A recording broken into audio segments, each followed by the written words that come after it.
अस्सलाम वालेकुम everyone. Before we start this video मैंने सेटअप में कुछ चेंजेस किए हैं अपने। Let me show them to you. In fact ऐसे दिखाता हूँ।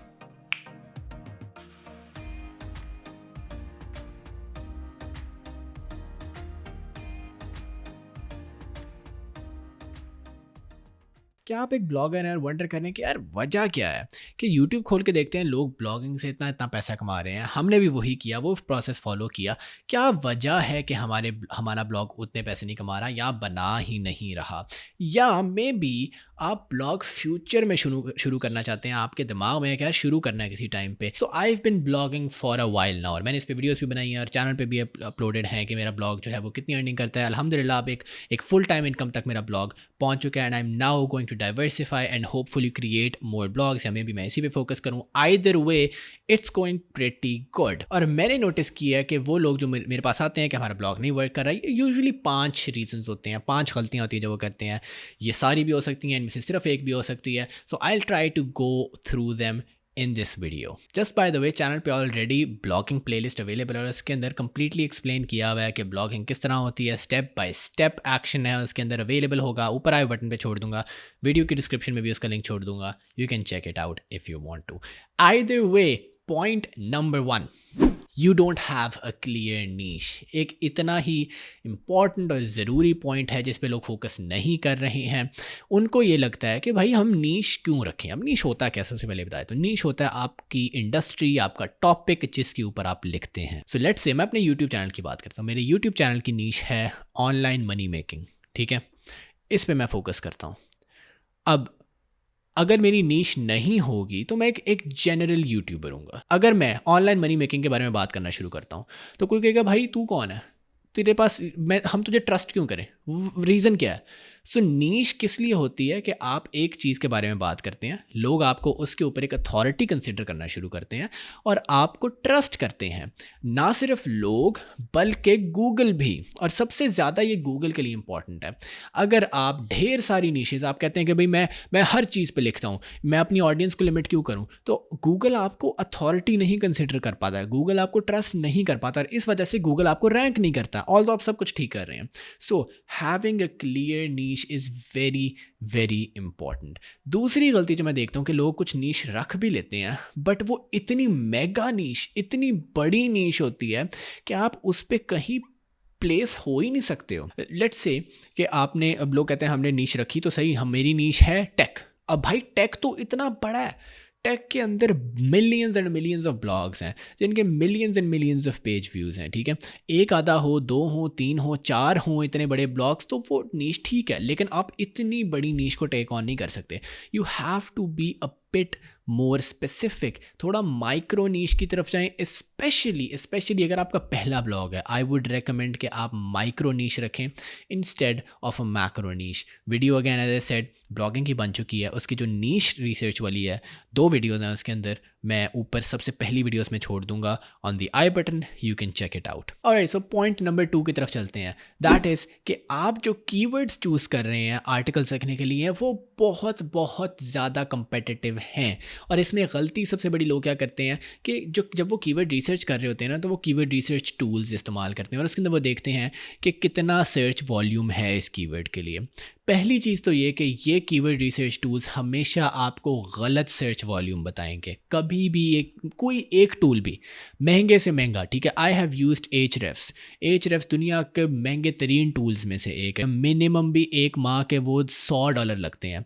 $200 वाला पैकेज मैंने खुद रखा हुआ था। मैं जिस कंपनी के लिए मैनेजर था, एसईओ मैनेजर हूँ अभी भी, उस कंपनी ने मुझे वो दिया हुआ फ्री, सो मैं इस्तेमाल करता हूँ उसको। लेकिन भाई वो कम्प्लीटली ऑफ है, कम्प्लीटली ऑफ है वो। हम ऐसे कीवर्ड्स हमने चूज़ किए हैं वहाँ से जिनका सर्च वॉल्यूम वो कहता है 200 है या 100 है, और हमें उन पे 2000-3000 पेज व्यूज़ पर मंथ भी मिल रहे हैं। That is extremely normal. So लोग क्या करते हैं कि लोग इन कीवर्ड रिसर्च टूल्स को इस्तेमाल करते हैं। अगर वो कहता है कि भाई 100 है पेज व्यूज़, तो लोग कहते हैं यार इसका क्या फ़ायदा, 100 पे लिखेंगे, रैंक हो भी गए तो क्या, 50 पेज व्यूज़ आ जाएंगे, 20 आ जाएंगे, 10 आ जाएंगे, क्या फ़ायदा उसके लिए एक पूरा आर्टिकल लिखवाएं। हालांकि यही वो कीवर्ड्स हैं जिन पे आप एक नई साइट के तौर पे बड़े आराम से रैंक भी कर सकते थे, इस्टेब्लिश भी हो सकते थे। इसलिए मैं कहता हूँ कि जो कीवर्ड रिसर्च टूल्स हैं इनको यूज़ ना करें, स्पेशली अगर आप अभी स्टार्ट कर रहे हैं एसईओ की गेम को समझें। जब आप समझ जाते हैं ना तो फिर आपको पता होता है कि यार मैंने किस किस्म के नंबर को बिलीव करना है, किस किस्म के नंबर को बिलीव नहीं करना, कहाँ पे नंबर को मैंने प्रेफरेंस देनी है, कहाँ पे अपनी गट फीलिंग को प्रेफरेंस देनी है, फिर आपको ये चीज़ें आ जाती हैं। But specially in the start I would recommend एक वीडियो एज ए सेट बनाई हुई है जिसको मैं कहता हूँ वैलिडेटेड मेथड। एक वैलिडेटेड मेथड क्या है कि कीवर्ड रिसर्च कैसे करनी है और कीवर्ड्स को वैलिडेट कैसे करना है, अपना ज़ाती एक बनाया हुआ तरीक़ाकार है, और उस पर मैंने वीडियो इंडिविजुअली बनाई हुई है, अगैन ऊपर छोड़ दूंगा आई बटन पे, you can check it out. Alright, so point number 3 जिस वजह से your blog never took off is कि the content just isn't that good. और यहाँ पे वो पॉइंट आ जाता है कि वो लोग जो कि कॉन्टेंट राइटर्स नहीं हैं, जो कि प्रोफेशनली कॉन्टेंट राइटिंग नहीं करते रहे, और वो कहते हैं कि यार लिखना कितना ही मुश्किल है, हम लिख लेंगे, इसमें ऐसी क्या बात है। ज़रूर किसी को हायर करना है और उसके ऊपर इतने पैसे लगाने हैं, उसको पैसे पे करने हैं कि भाई कुछ लिखो, या हायर कर भी लिया तो बिल्कुल ऐसे सस्ते में किसी को हायर कर लेना जिसको खुद कुछ नहीं पता, आपको भी कुछ नहीं पता, उसको भी कुछ नहीं पता, और मिलके एक खिचड़ी बन गई है। ये जो इशू है ना, इसमें यू हैव टू अंडरस्टैंड, आप एक कंटेंट बेस्ड वेबसाइट बना रहे हो। एक कंटेंट बेस्ड वेबसाइट में सबसे इंपॉर्टेंट क्या होगा? Content. So it's extremely important कि अगर आप खुद एक प्रोफेशनल कंटेंट राइटर नहीं हो तो आप प्रोफेशनल कंटेंट राइटर्स को हायर करो। उस केस में ज़ाहिर है इसका कॉस्ट भी होगा, आपको पैसे भी देने पड़ेंगे, ये एक बिजनेस है जिसमें आपको पैसे लगाने पड़ेंगे। दूसरी सिचुएशन क्या है कि आप कहते हो कि यार मैं खुद लिखूंगा, मैं खुद एक प्रोफेशनल कंटेंट राइटर हूँ, फिर तब तक ना बनाओ ब्लॉग जब तक आप अच्छे से कंटेंट राइटिंग को नहीं समझे हो। जो आप अच्छे से फील करो कि मैं कंटेंट राइटिंग को समझ गया हूँ, फिर अपना ब्लॉग बनाओ। ये माइंडसेट ना रखो कि मैं किसी के ब्लॉग पे क्यों काम करूँ जब मैं अपना बना सकता हूँ। इसीलिए क्योंकि आप अपना बनाओगे, उस पर गलतियाँ करोगे, गलतियाँ करके वो ब्लॉग ज़ाया हो जाएगा। उससे बेहतर ये है कि किसी के ब्लॉग पे गलतियाँ करो, उसके ब्लॉग पे सीखो और फिर अपने ब्लॉग के ऊपर आओ। सो ये बात पहली।